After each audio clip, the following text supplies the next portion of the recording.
December 2019, সন্ধানী life insurance company লিমিটেডের প্রধান কার্যালয়।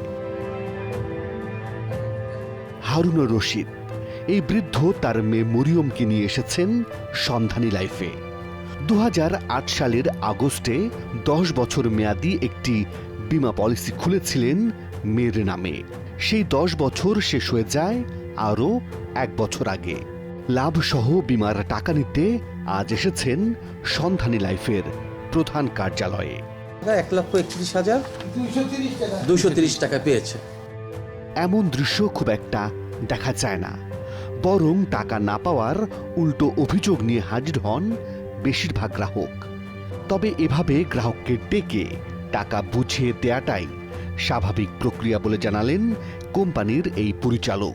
ম্যাক্সিমাম কেসে আমরা 24 ঘন্টার মধ্যে সমাধান করছি, যেগুলো বীমা আইন অনুযায়ী যা যা করেন আমরা সবই গ্রাহকদের পক্ষে করি।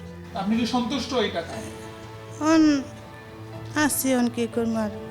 কিন্তু 10 বছর পর এই টাকাগুলো একসাথে পেয়েও মোটেই খুশি হতে পারেনি বাবা মেয়ে একজনও। আমি তো আশা করছিলাম যে আমি 1,20,000 টাকা জমা দিচ্ছি, আমার কইছিল ডাবল দিব, আমার তো ডাবল দিল না। আপনি কি সন্তুষ্ট? আমার সন্তুষ্ট না হইলেও হইতে হবে, বাধ্য করছে। কেন এই বাবা মেয়ে খুশি হতে পারছেন না? আসলে কত টাকা পাবার কথা ছিল হারুন আর মরিয়মের, আর কেনই বা তাদের যে টাকা দেয়া হচ্ছে সেটা নিতেই তারা বাধ্য থাকছেন? এসব প্রশ্নের উত্তর খুঁজতে গিয়ে আমরা দেখেছি বীমা অর্থাৎ ইন্স্যুরেন্স কোম্পানিগুলো কিভাবে গ্রাহককে শুভঙ্করের ফাঁকি দেয়। এবারের অনুসন্ধানে আমরা খুঁজে বের করেছি বীমা কোম্পানির জারিজুরি আর ফাঁকফোকর, যে ফাঁকফোকরে পড়েছেন বৃদ্ধ হারুনও, যিনি তিলে তিলে নিজ মেয়ের নামে বীমা পলিসিতে টাকা জমিয়েছিলেন। এই হারুনের সাথে অবশ্য আমাদের দেখা হয়েছিল টাকা পাবারও 3 মাস আগে, অর্থাৎ গত বছরের ঠিক এই সময়ে।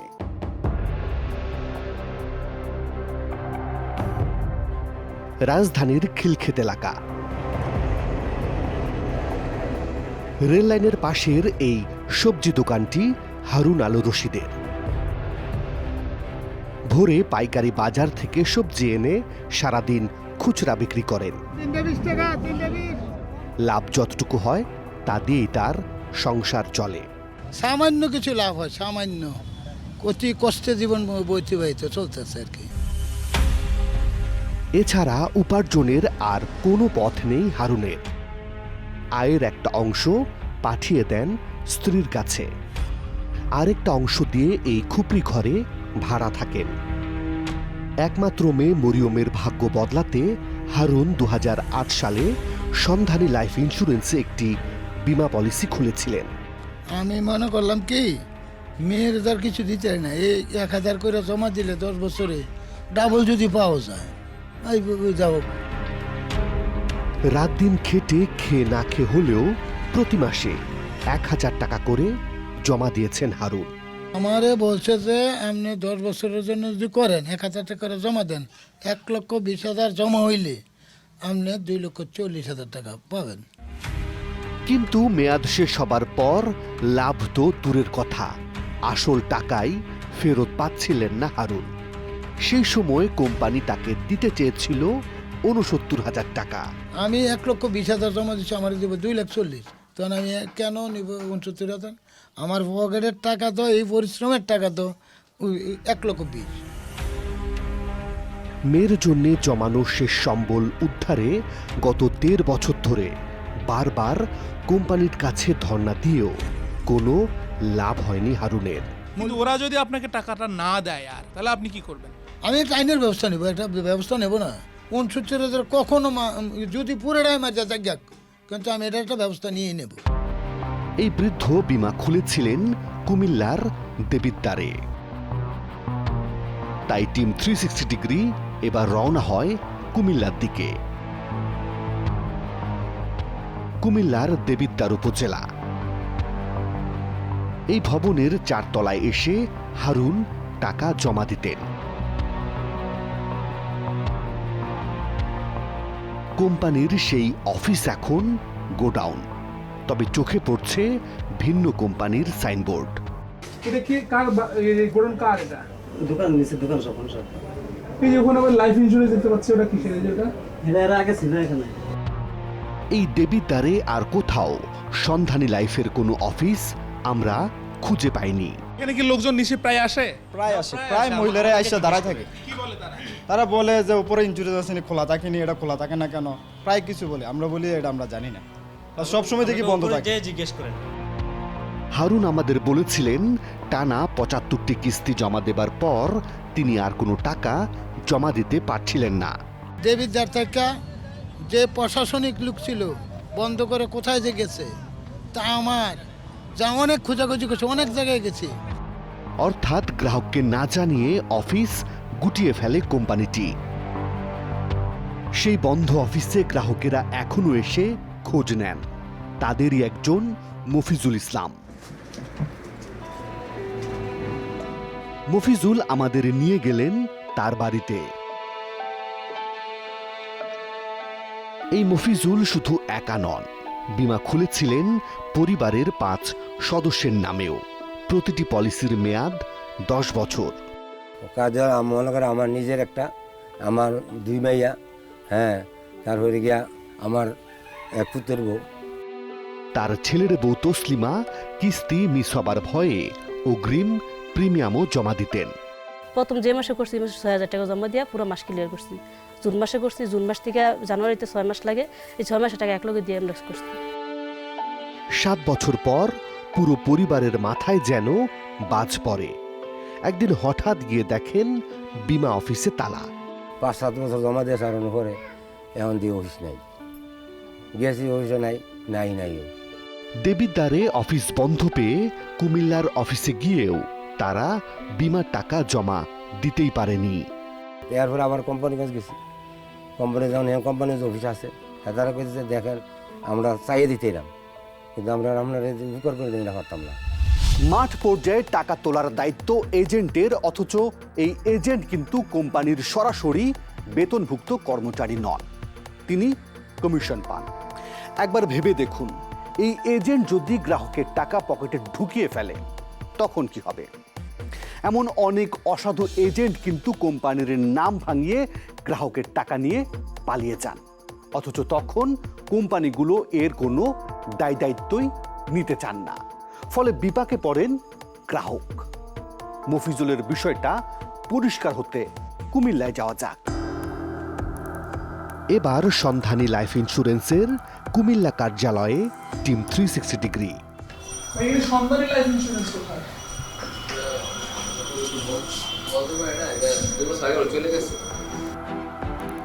চলে গেলেও এখনো ঝুলছে তাদের সাইনবোর্ড।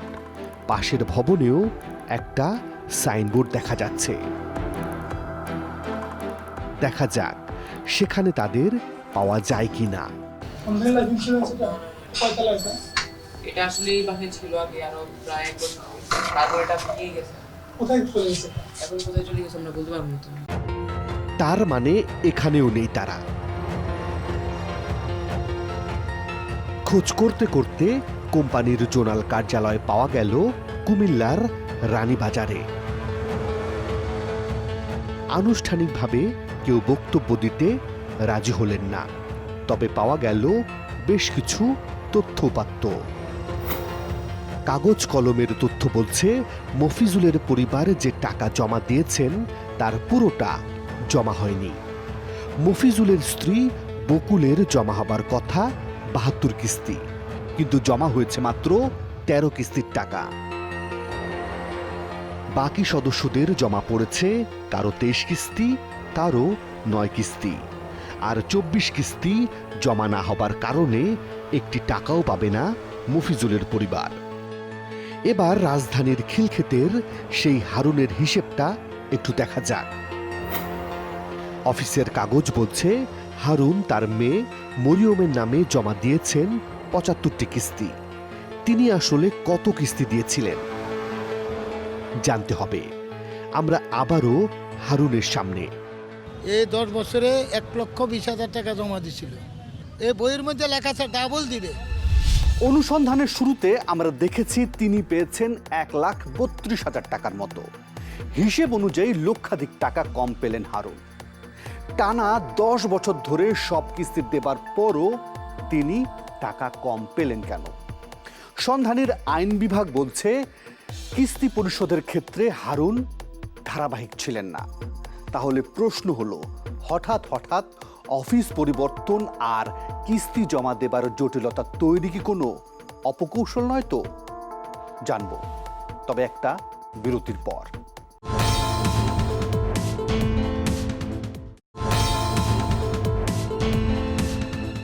হারুন ধারাবাহিকভাবে কিস্তি দিতে না পারার কারণে পলিসির শর্ত অনুযায়ী টাকা পেলেন না।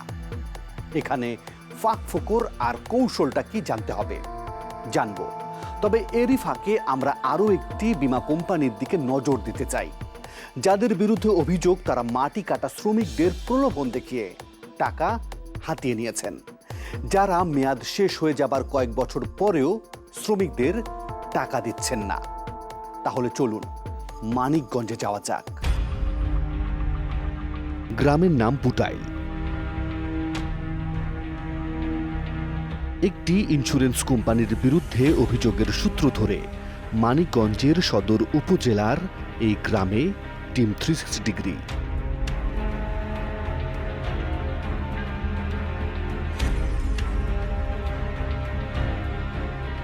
এই প্রতিবন্ধী নারীর নাম জোহরা। বছর 4 হলো স্বামী তৌহিদুরের সাথে ঘর বেঁধেছেন, তবে তার আগ থেকেই সঞ্চয় করতে শিখে গিয়েছিলেন। কিন্তু সেই সঞ্চয়ের টাকা নিয়ে লাপাত্তা ইন্স্যুরেন্স কোম্পানির লোকজন। তারা অফিস টফিস ছাইরা পালাইছে, কোথায় গেছে, কি করতেছে কোনো মানুষের। আমার মতো আর কত দর্শক আছে যারা টাকার প্রত্যাশায় চাই রয়েছে, তা তো কেউ টাকাই দিতেছে না। ষাটোর্ধ্ব এই বৃদ্ধার নাম আমির জান। স্বামী নেই, ছেলে বিয়ে করে উধাও। তিনি এখন একা একা ঘুরে বেড়ান, এদিক সেদিক হাত পাতেন এখানে সেখানে। অনেক অভাব, এই বেটে বেটে চাই আছে খাই। একবার অভাব, আমার মতন এতিমান নাই কে। আশা দিয়ে এত বই করাইছে, হাত তো কোনোই নাই, কোনো ভরসাই নাই। অথচ নিরাপত্তা এবং নির্ভরতার প্রতীক নাকি সান লাইফ ইন্স্যুরেন্স। এমন বিশ্বাসে 10 বছর ধরে টাকা রেখেছিলেন সান লাইফের ডিপিএস বীমা পলিসিতে। টাকাগুলো কিভাবে আপনি দিছিলেন? দিছিলাম এই যে মাটি কেটে কেটে দিছি, বাড়ি বাড়ি ইট ভাঙছি, এখন তার ইটও ভাঙ্গা পাইনি, বইয়া থাকা পাইনি। শুধু আমির জান নন, সালেহা বেগমরাও মাটি কেটে উপার্জন করা টাকা রেখেছিলেন এই সান লাইফ ইন্স্যুরেন্সে। তাদের কারো বয়স এখন 30, কারো বা 60-এরও বেশি। তারা আগেও মাটি কেটেছিলেন, এখনো মাটি কাটেন। সবাই টাকা দিছেন?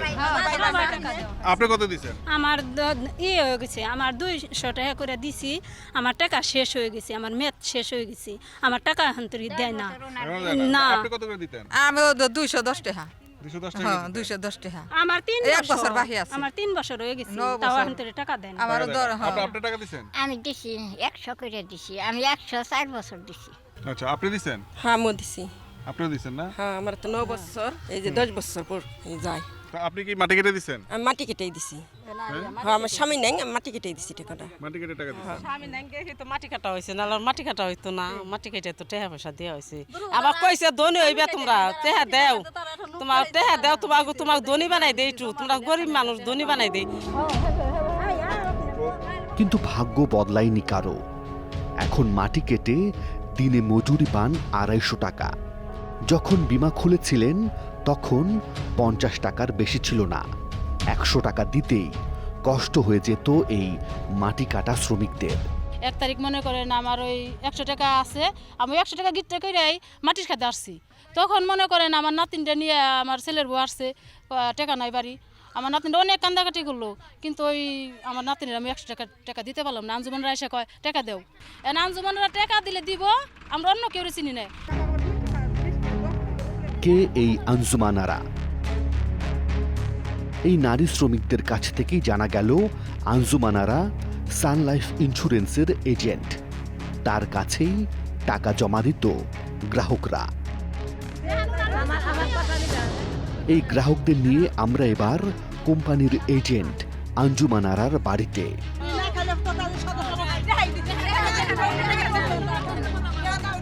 আঞ্জুমান আরাকে পেয়ে গ্রাহকরা কিছুটা উত্তেজিত হয়ে উঠলেন। আমরা এবার তার সাথে কথা বলতে চাই। আপনি তো ওনাদের কাছে টাকা আনছেন, কিসের টাকা আনছেন আর কেন আনছিলেন? আমি সান লাইফ ইন্স্যুরেন্স আমার বাড়ির এলাকায় ওনার সাথে আমি কেন বাইচ করি, এর জন্যে পরিচিত দেখে আমার অনেক ইন্স্যুরেন্স থেকে ডাকছে, আমি যাই নাই। টাকাই না রিসিভ নিয়ে কাইটা দিয়া ওইখানে গেছি, টাকা জমা দিয়ে ফিরে রিসিভ আনছি। 2টা টাকা কম থাকলে আমার রিসিভ দেয় নাই তার, কিন্তু সেই টাকা দিছি, বই জমা দিছি 3 বছর 4 বছর 5 বছর, কেন এখনো সেই জিনিস আসে না। ওনারা এখন কি বলে? আমি ঢাকা হেড অফিসেও গেছিলাম, খালি কয় অমুক দিন আসেন, আবার গেছি, কয় কি আইবে না এখন আর কেমনে যা দিব তাই সে। আপনি কি আমার সাথে মানিকগঞ্জ যেতে পারবেন? এখন যাব, হ্যাঁ যাব আমি।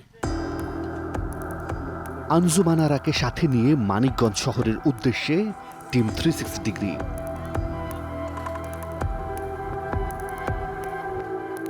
চলতি পথে দেখা হলো আরেক গ্রাহক আমির হোসেনের সাথে। স্ত্রী শাখিনুর বীমা পলিসি খোলার 1 বছরের মাথায় মারা যান। পলিসি অনুযায়ী বাবার কথা ছিল 1,25,000 টাকা। অনেক কাগজপত্র দেওয়া হয়েছে, তাকে সব কিছু ডকুমেন্ট প্রমাণ সব ছিল, অফিসে জমা নিয়েছে। নেওয়ার পরে আমার বললো যে অমুক দিন আপনার এসে চেক পাবেন, চেক নিয়ে যাবেন। তো আমি ওইভাবে যাই, যাওয়ার পরে সেই চেকটা আমাকে আর দেওয়া হয় না। সে বললো যে না, আপনার ওয়াইফ মারা গেছে, সেই আগে অনেক অসুস্থ ছিল, সেই কারণে আপনি পাবেন না। 1 বছর যে টাকা দিচ্ছেন ওই টাকাটা পাইছেন না, ওই টাকাটাও আমাকে ফেরত দেয় নাই, কেন এটাও পাবেন না। কেন, কি বলছে? কেন এইটা বলতে পারবো না। সে আমার বললো যে ঠিক আছে, আপনার কিছু পয়সা খরচ করতে হবে, যদি কিছু টাকা দেন তাহলে আমরা চেষ্টা করে দেখব। তারপরে আমার কাছে সে 20,000 টাকা নগদ নিয়ে নেয়। ঘুষটা কাকে দিয়েছিলেন? মিরাজ সাহেবকে। কে এই মিরাজ, তারও মুখোমুখি হতে হবে। যেতে চাই সান লাইফ ইন্স্যুরেন্সের মানিকগঞ্জ জেলা কার্যালয়ে। কালীগঙ্গা নদী পার হয়ে আমাদের আবারও যাত্রা শুরু মানিকগঞ্জের উদ্দেশ্যে।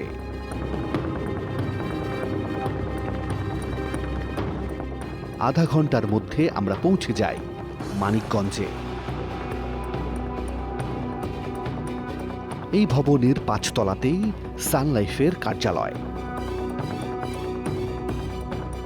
খালি চোখে দেখে বোঝার উপায় নেই এটা সান লাইফের কার্যালয়, কারণ কোনো সাইনবোর্ডই চোখে পড়ছে না। আপনার শাখাটাই বন্ধ? তার মানে সান লাইফের অন্য প্রকল্পগুলো খোলা থাকলেও ডিপিএস প্রকল্পটি বন্ধ করে দিয়েছে কর্তৃপক্ষ। এটা স্টোর হয়ে গেছে। কথা বলার মতো কার্যালয়ে কাউকেই পাওয়া যাচ্ছে না। আপনি কাকে টাকা দিচ্ছেন? আমি ওই যে ছেলেটা আমাদের সাথে আসলো, হ্যাঁ, ওর কাছে দিতাম। নাসির। এবার আমরা সেই নাসিরের সামনে, যিনি 2017 সাল পর্যন্ত সেই প্রকল্পের দায়িত্বে ছিলেন। 2 বছর আগে অনেকের টাকা কিন্তু মেয়াদ শেষ হয়ে গেছে, 10 বছর। ওগুলো সব ফাইল ঢাকাতে আছে।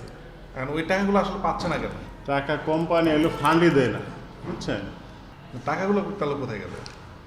এটা ওনারাই জানে, আমরা মনে করি আমি ছোট একটা চাকরি করি।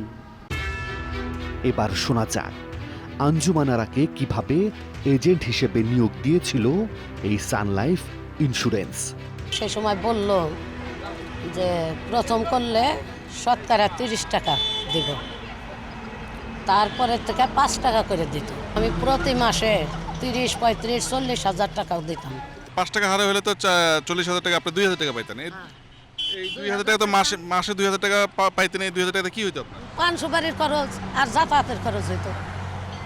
আপনার তো কোনো লাভ ছিল না। না, কোন লাভ আছে? এ যেন ঘরের খেয়ে বনের মোষ তাড়ানোর অবস্থা। লাভ তো নেই, উল্টো এখন গ্রাহকদের তোপের মুখে পড়ে একবার মানিকগঞ্জ আরেকবার ঢাকার প্রধান কার্যালয়ে দৌড়ঝাঁপ করছেন তিনি। এই 150 বই আমার, আর 4 বছর, কতটা 4.5 বছর, কতটা 3 বছর, 2 বছরের টা কমই আছে। এইভাবে আমি জমা দিছি।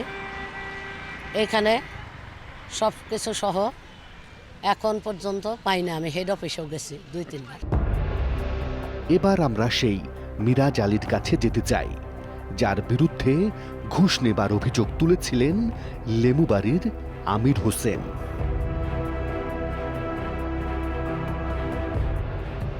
মিরাজ আলী সানলাইফ ছেড়েছেন, এখন ট্রমা হাসপাতালে চাকরি নিয়েছেন।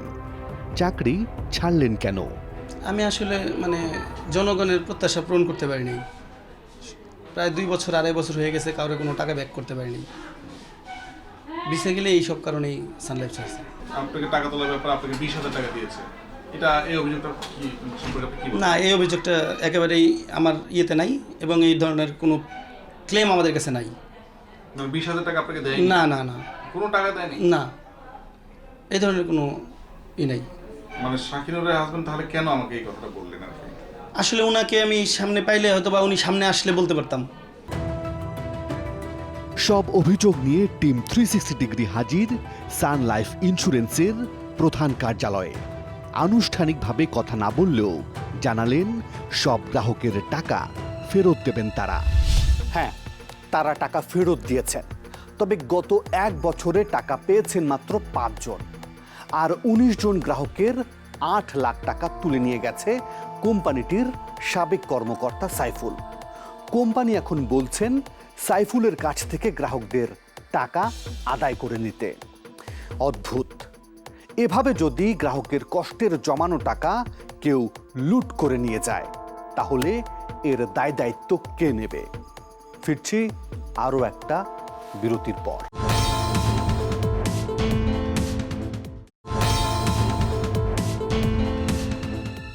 হারুনের ব্যাপারে কোম্পানি বলেছে তিনি ধারাবাহিকভাবে কিস্তি দিতে না পারার কারণে পুরো টাকা পেলেন না। আবার ধারাবাহিকভাবে কিস্তি দিয়েও মানিকগঞ্জের 40 জন গ্রাহক একটি টাকাও পাননি, যেন তারা সকলে বিমা করে বিপদ ডেকে এনেছেন। এবার আমরা এমন একজন গ্রাহকের গল্প শুনতে চাই, যিনি ধারাবাহিকও ছিলেন এবং সময় মতো কিস্তিও দিয়েছেন, কিন্তু আটকে গেছেন আরেক জটিলতায়। আবারও কুমিল্লায় যেতে হবে।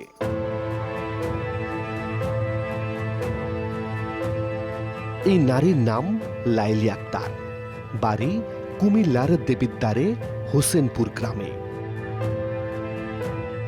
হোমল্যান্ড লাইফ ইন্স্যুরেন্স কোম্পানিতে তিনি একটি পলিসি খোলেন। বছরে জমা দেন 2,581 টাকা। 16 বছর শেষে একটা বড় অঙ্কের টাকা পাওয়ার আশ্বাস পেয়েছিলেন তিনি।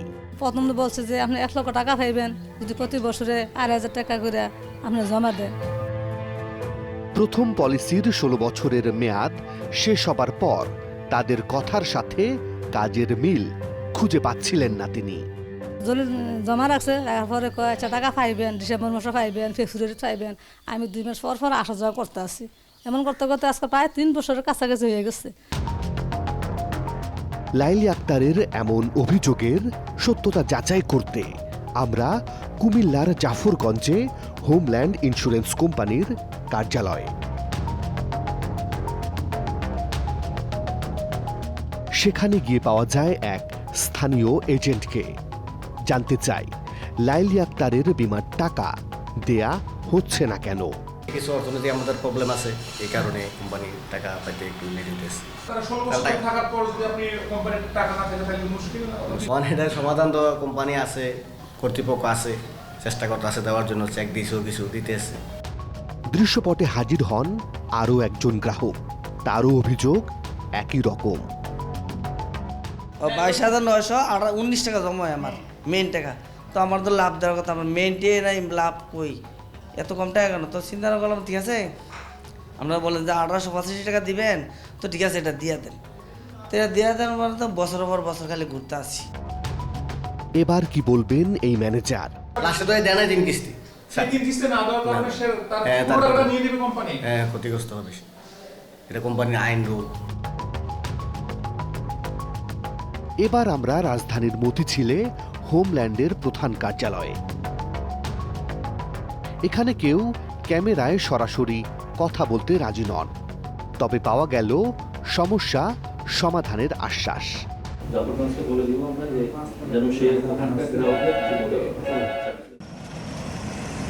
কুমিল্লার লালমাই উপজেলার চোকনন্দী গ্রাম।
মৃত্যুর শোক এখনো কাটিয়ে উঠতে পারেননি বড় ভাই আব্দুস সোবহান।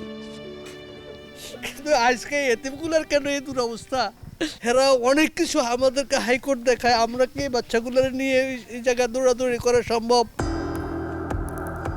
পরিবারের এই অভিযোগের সত্যতা যাচাই করতে টিম 360 ডিগ্রি এবার প্রাইম ইসলামী লাইফ ইন্স্যুরেন্সের কুমিল্লার বাগমারা কার্যালয়ে। কার্যালয়ে গিয়ে পাওয়া গেল অফিস ইনচার্জ কামাল হোসেনকে। অন্য কোনো প্রবলেম না, যে পুলিশের ল্যাব সংস্থা জমা দিয়েছিল তো এখন মারা গেছে, টাকাটা পাবে যে করেছে তাতে কোম্পানি টাকাটা ইয়ে করবে। কিন্তু 2 বছর পার হবার পরেও পায়নি কেন? কি কারণে দেরি হচ্ছিল? কি কারণে? ওই যে তার কাগজপত্র কিছু জমা দেওয়ার কথা ছিল, এগুলোর জন্য হয় দেখতে। কি ধরনের কাগজ জমা হচ্ছে? ইন্স্যুরেন্সের কিছু চাহিদা ছিল, হ্যাঁ, সে যত সময় না দেওয়ার কারণে টাকাটা জমা হয়েছে, কিন্তু এখন ওই টাইমের ভিতরে জমা দিবার আগে সে মারা গেছে। আচ্ছা, এখন জমা কিন্তু টাকাটা ওই আমাদের যে কর্মী করেছে তাতে টাকাটা কালেকশন তার পরিবারকে দিয়ে দেওয়া হবে। এ বিষয়ে আরো পরিষ্কার হতে আমরা এবার মতিঝিলে প্রাইম ইসলামী লাইফ ইন্স্যুরেন্স কোম্পানির প্রধান কার্যালয়ে।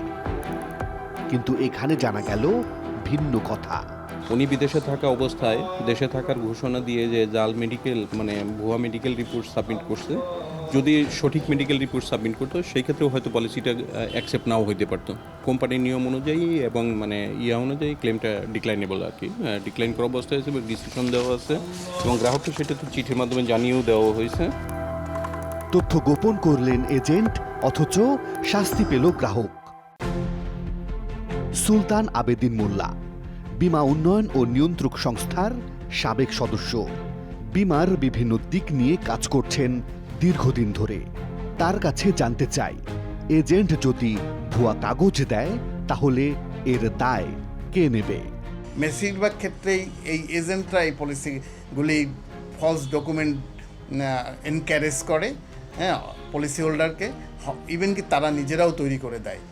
যেহেতু তার এই ইয়েটা তারা অলরেডি কোম্পানি গ্রহণ করে ফেলছে, সুতরাং সে তো তার পলিসি হোল্ডার হয়েই গেছে, সুতরাং সে মারা গেলে তার টাকা দেওয়ার, তার ক্লেম দেওয়ার জন্য কিন্তু কোম্পানি বাধ্য। কিন্তু বীমা কোম্পানিগুলোকে বাধ্য করবে কে? তারা এসব মানলে তো আমরা আবারও বৃদ্ধ হারুনের কাছে যেতে চাই। পলিসি অনুযায়ী তাকে দ্বিগুণ টাকা দেবার কথা থাকলেও 1 লক্ষ টাকা কম দেয়া হলো কেন জানতে হবে। আসলে আমরা যখন প্রথম হারুনের সাথে কথা বলি তারও আগে তিনি দীর্ঘদিন কোম্পানির দ্বারে দ্বারে ঘুরে কোনো কুল কিনারায় পাচ্ছিলেন না। টিম 360 ডিগ্রি যখন বিষয়টিতে নজর দেয় তখনই কোম্পানিটি তাকে ডেকে সামান্য ইন্টারেস্ট সহ মূল টাকাটা ফেরত দেয়। কিন্তু সন্ধানী পলিসির শর্ত মানল না কেন জানতে হবে। সন্ধানী লাইফ ইন্স্যুরেন্সের প্রধান কার্যালয়ে টিম 360 ডিগ্রি। ক্যামেরায় আনুষ্ঠানিকভাবে কেউ কথা না বললেও কোম্পানির আইনজীবী একটা ব্যাখ্যা দিলেন মোবাইল টেলিফোনে। খাতুনের যে কয়েকটা 75 কিস্তি টাকা উনি পেয়েছে, ওনার কমপ্লেন ছিল আরো মানে হচ্ছে 120 কিস্তি, তাই না? জি জি। এখন 120 কিস্তি যদি উনি সাপোর্টিং দেখাইতে পারে আর উনি যদি একটা দরখাস্ত দেয় ফাইলটা পুরো নিরীক্ষণের জন্য, আমরা এটা ভেরিফাই করে দেখে আমরা হয়তো তাদের 100% একটা অ্যাচিভমেন্ট দিতে পারি। আমাদের অনুসন্ধান যখন চলছিল তখন হারুনকে ডেকে টাকা দিয়ে দেয় সন্ধানী লাইফ ইন্স্যুরেন্স। চেকের মাধ্যমে দেয়া হয় 1,31,230 টাকা। 1,31,230 টাকা পেয়েছে। কিন্তু এই টাকা পেয়ে সন্তুষ্ট নন হারুন আর তার মেয়ে মরিয়ম। কেন, সেই হিসেবটা একটু দেখা যাক। সন্ধানী লাইফ ইন্স্যুরেন্সের তথ্য বলছে, কোনো গ্রাহক যদি 10 বছর মেয়াদি কোনো পলিসি খোলেন তাহলে মেয়াদ শেষে তিনি প্রতি লাখে বোনাস সহ পাবেন 96,570 টাকা। হারুন 120 কিস্তিতে জমা দিয়েছেন 1,20,000 টাকা। সেই হিসেবে হারুনের পাবার কথা 2,35,884 টাকা, কিন্তু পেয়েছেন 1,31,230 টাকা। এই লক্ষাধিক টাকা কম পাবার কারণটা জানালেন সন্ধানী লাইফ ইন্স্যুরেন্সের এই আইনজীবী। উনি ওই নিয়মিতভাবে টাকাটা দিয়ে মানে ম্যাচিউর করেনি পলিসিটা, যার ফলে আমাদের হিসাব অনুযায়ী যেই প্রাপ্ত টাকা পেইড আপ হিসাবে, নট ম্যাচুরিটি হিসাবে, পেইড আপ হিসাবে যে প্রাপ্ত টাকা সেটাই উনি পেয়েছে। অথচ হারুনের এই কিস্তি গ্যাপ হবার প্রধান কারণই ছিল দেবিদ্বার থেকে কোম্পানির শাখা উঠে যাওয়া। আমার কিন্তু দায়িত্ব কর্তৃপক্ষ কোনো লেগনেন্সি নাই। আমি কল্যাণপুর অফিস ছিল, ওইখানেও গেছি, এইখানেও জমানা নেই, অনেক দিন ঘুরছি। কিন্তু আপনারা কত পাওয়ার আশা করেছিলেন? পলিসিতে লেখা যা তাই দেওয়ার কথা ছিল, ডাবল দেব।